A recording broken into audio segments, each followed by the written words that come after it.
In today's video, I'm going to teach you how to export an individual note as a PDF from the Evernote mobile app. If you're using Evernote on a phone or tablet, it's important to know that the mobile app does not let you export all of your notes at once.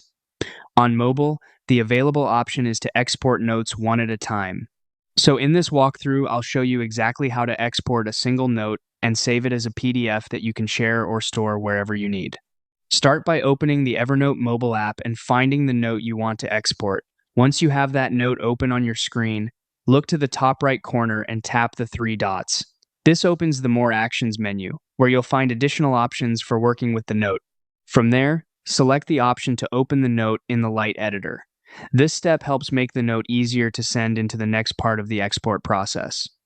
After the note opens in the Light editor, tap Share. Then choose Print. Even though you may not actually be printing the note on paper, this is the option that allows you to create a PDF version of it. When the print screen appears, choose Save as PDF. This converts your Evernote note into a PDF file that can be stored or sent elsewhere.